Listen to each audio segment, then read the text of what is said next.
एक छोटा सा सवाल है, थोड़ा व्यक्तिगत भी है, लेकिन सोशल मीडिया पर फैंस आपसे ये जानने के बेहद इच्छुक है कि क्या कभी आपको इश्क हुआ है। ये कई लोग जानने के इच्छुक है। देखिए, अगर मैं ये बोल दूंगी कि मेरी लाइफ में कभी कोई नहीं आया 30 तक की उम्र में, तो ये एक ऐसा झूठ है जो मुझे लगता नहीं है कि किसी को बोलना चाहिए। लेकिन वो मेरा पर्सनल मैटर है कि क्या होगा, क्या नहीं होगा, कैसे होगा, या मैं किस दिशा में जाऊंगी, ये ऊपर वाला निर्धारित करेगा।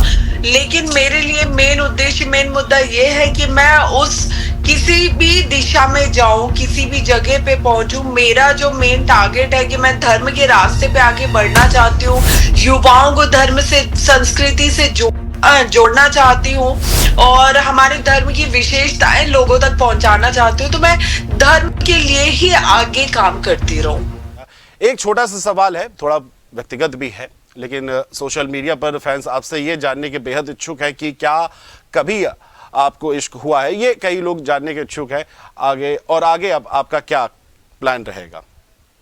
देखिए, अगर मैं ये बोल दूंगी कि मेरी लाइफ में कभी कोई नहीं आया 30 तक की उम्र में, तो ये एक ऐसा झूठ है जो मुझे लगता नहीं है कि किसी को बोलना चाहिए। लेकिन वो मेरा पर्सनल मैटर है और आने वाली लाइफ में मैं बार बार यही बोल रही हूँ कि क्या होगा, क्या नहीं होगा, कैसे होगा, या मैं किस दिशा में जाऊंगी, ये ऊपर वाला निर्धारित करेगा।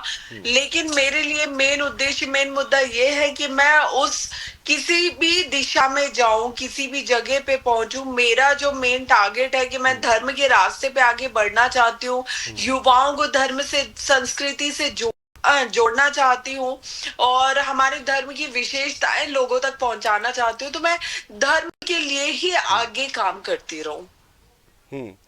ठीक है। हर्षा जी, एक सवाल तो ये भी रहा है कि देखिए आपको टैग दिया गया है यूजर्स से, जो सोशल मीडिया यूजर्स थे उन्होंने आपको सबसे सुंदर साध्वी का जो है वो टैग दिया। और लोकप्रियता जो है महाकुंभ में आपकी बहुत ज़्यादा देखी गई। इंटरनेट, सोशल मीडिया में तो एकदम ही पारा जो है वो चढ़ गया आपको लेकर। लोग सर्च भी करने लग गए कि कौन है हर्षा, आखिर हर्षा रिछारिया जी कौन है। तो जो लोकप्रियता मिली उसको लेकर के आप कुछ क्या कहना चाहेंगे। देखिए, ये लोकप्रियता जो मिली है, ये मुझे मेरी फैमिली से पता चला है, मेरे क्लोज फ्रेंड्स से पता चला है, मुझे मीडिया से पता चला है। मीडिया से भी जब किसी ने मुझसे सवाल किया उस बारे में, या किसी ने मुझे पर्सनली बताया उस बारे में। वरना जिस वक्त ये सारी चीजें बिल्कुल ऊंचाई पे थी और बहुत ज्यादा वायरल हो रही थी, बहुत ज्यादा फेमस हो रही थी, उस वक्त हर्षा को खुद नहीं पता था कि ऐसा कुछ हो रहा है। क्योंकि हर्षा जहां पे थी वहां नेटवर्क की, नेट की बहुत ज्यादा इश्यूज आ रहा था। प्रयागराज महाकुंभ के अंदर नेटवर्क को लेके बहुत सारी दिक्कतों का हमें सामना करना पड़ा है। तो उस वक्त जो कुछ भी हुआ वो मुझे पता ही नहीं है ज्यादा। मुझे बस थोड़ा बहुत, वो भी जिससे मैंने सुना है, मुझे सिर्फ उतना पता है। ठीक है, चलिए, बिल्कुल आपने हर्षा जी हमसे आप जुड़ी और तमाम जो सवाल थे, देखिए यूजर्स के भी थे और कई लोगों के मन में सवाल थे, उससे हमने आपसे रखा और आपने बिल्कुल बेबाकी से और स्पष्ट रूप से जिस तरह से आपने उसके उत्तर दिए, ये काबिल तारीफ है। और जिस तरह से आपकी लोकप्रियता को लेकर के भी चर्चे हो रहे हैं, इस पर भी आपने अपनी पूरी स्पष्ट अपनी बात रखी। और आगे इन फ्यूचर जो आप करने की सोच रही हैं या फिर जो भी रहेगा उसको लेकर के भी आपने बात रखी और हमसे जुड़ी, इसके लिए आपका बहुत बहुत शुक्रिया बातचीत करने के लिए।